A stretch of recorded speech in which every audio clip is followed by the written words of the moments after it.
30 a.m., central Kaliningrad. 840 tons of Russian diesel fuel turning the Pragolya Bridge into a billion-dollar bonfire visible from orbit. In 60 seconds of absolute chaos, Ukraine and Poland just performed a strategic lobotomy on Russia's most fortified enclave, the unsinkable Baltic stronghold. It's currently a mangled skeleton of warped steel and burning concrete. Moscow's billion-dollar air defense network didn't just fail. It was humiliated by a swarm of plastic drones that cost less than a single Russian tank. Here is how they just checkmated the Kremlin.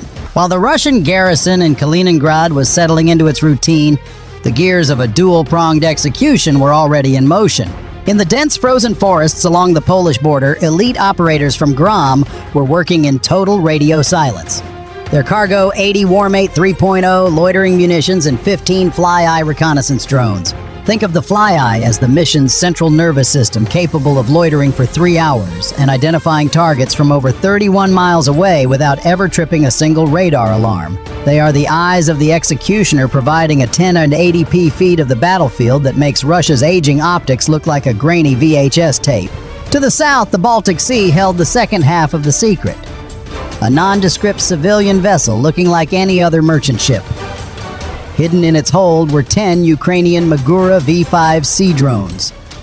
These 23-foot-long predators, packed with 700 pounds of high explosives, had been smuggled across Poland by road before being launched into the cold Baltic currents. The coordination was seamless.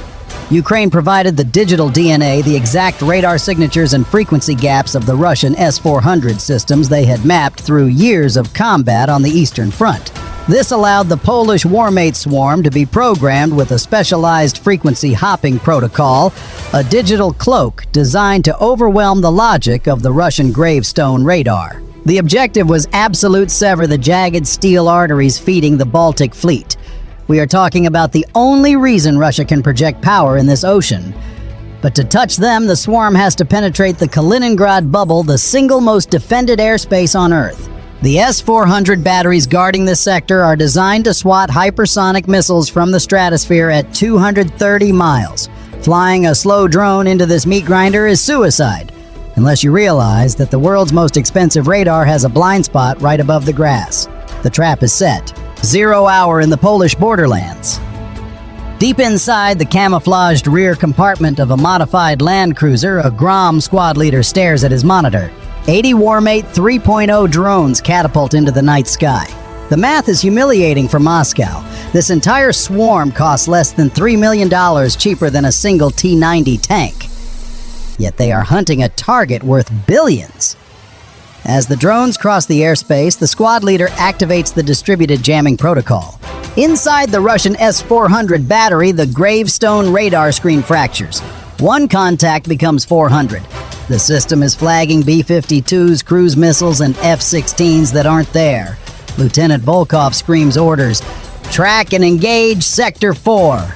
But the fire control computer refuses to lock. It cycles frantically, trying to calculate solutions for targets that defy physics.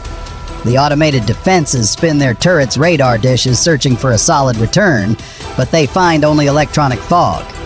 They are paralyzed, their billion-dollar eyes blinded by cheap code. While the Russian crew drowns in panic, the real threat is completely silent. 15 fly-eye scouts running cold and passive slip through the radar's blind spots like thieves in a dark room. They aren't emitting, they are hunting. Simultaneously, 40 miles south. A rusty, nondescript bulk carrier slows its engines. A side hatch barely visible above the waterline slides open. One by one, 10 Magura V5 sea drones slip silently into the black water. No splashes, no radio chatter, just 10 dark shapes detaching from their mothership. In a bunker hundreds of miles away, a team of 10 Ukrainian pilots sits in a semicircle. "Pack is active," the lead pilot announces. Each pilot links to their drone via encrypted Starlink, pushing throttles forward in unison.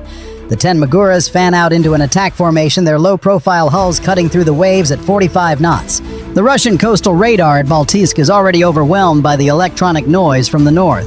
The operators dismiss the faint sea clutter as waves or fishing nets.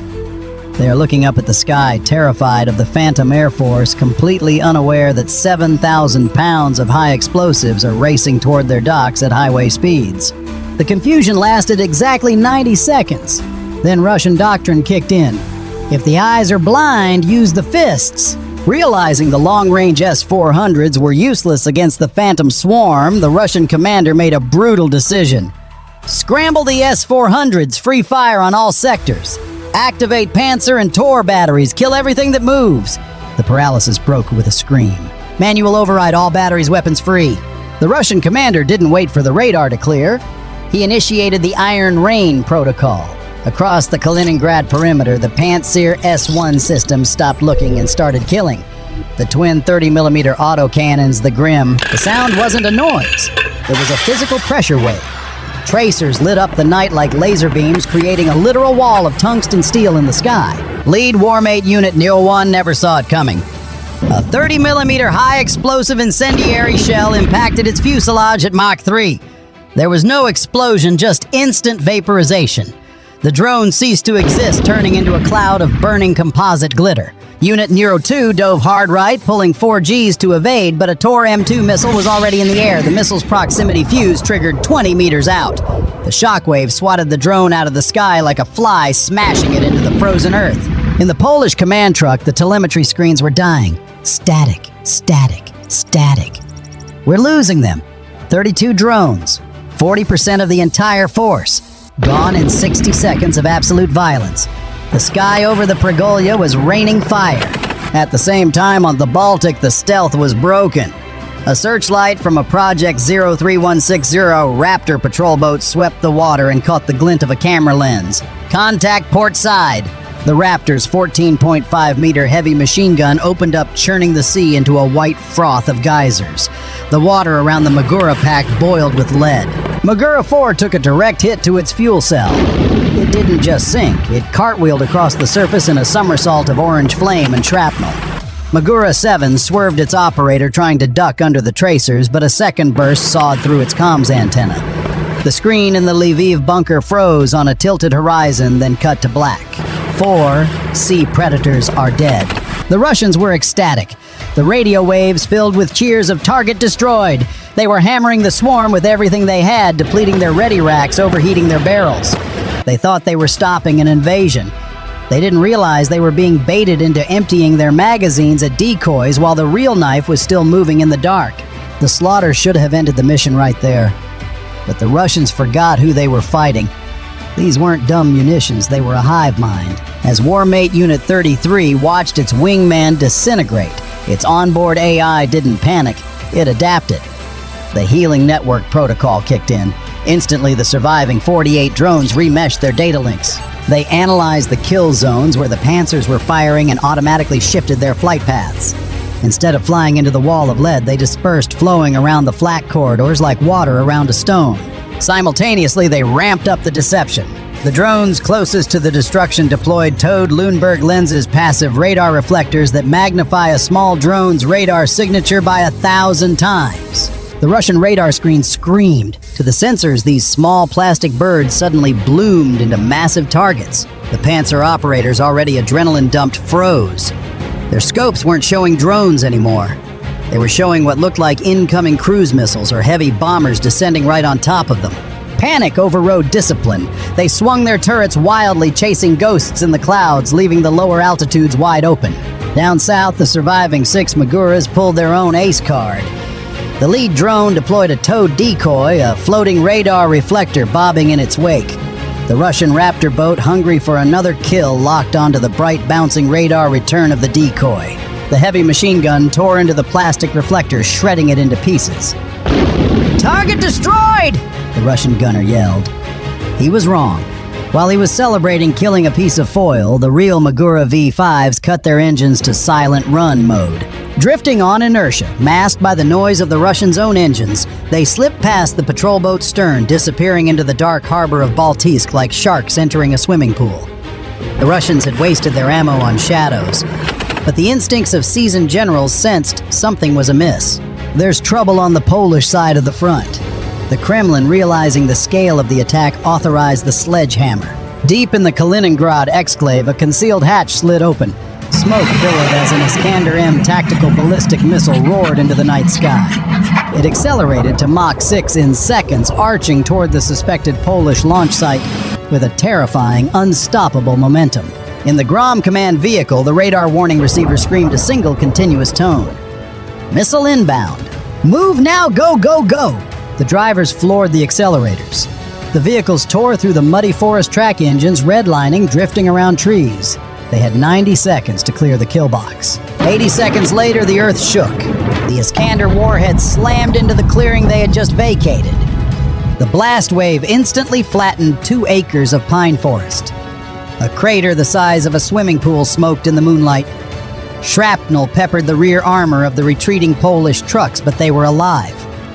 They had dodged a bullet the size of a telephone pole. But in their desperation to kill the launch site, the Russians made a fatal error.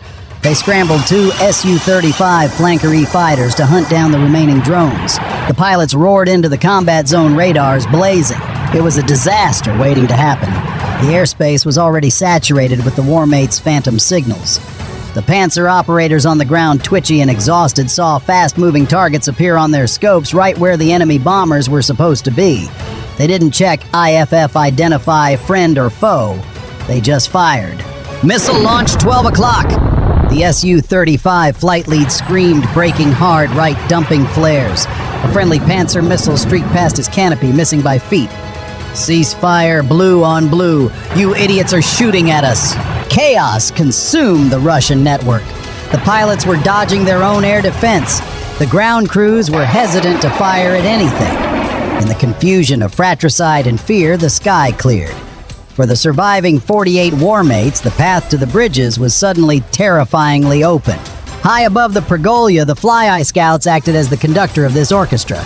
Their thermal cameras cut through the smoke, pinpointing the specific pressurized valves on the fuel tankers. They weren't just guiding the war mates, they were telling them exactly where to bleed the beast. The surviving war mates began their dive. It wasn't a graceful fall, it was a chaotic scramble. The train's protection detail, a platoon of desperate conscripts, turned the sky into a blender. Tracer fire from Zu-23-2 anti-aircraft guns mounted on flatbeds stitched the air. Warmate Alpha took a 23mm shell and vaporized. Warmate Beta swerved to avoid the stream only to clip a suspension cable and shatter. The swarm was dying. 10, 15, 20 drones lost in seconds. The Russian gunners were screaming barrels glowing red, cutting down the attackers wave by wave. But the math was against them. Warmate Charlie, trailing smoke from a bullet hole in its wing, spiraled past the tracers and slammed directly into the tanker's coupling. The shaped charge detonated.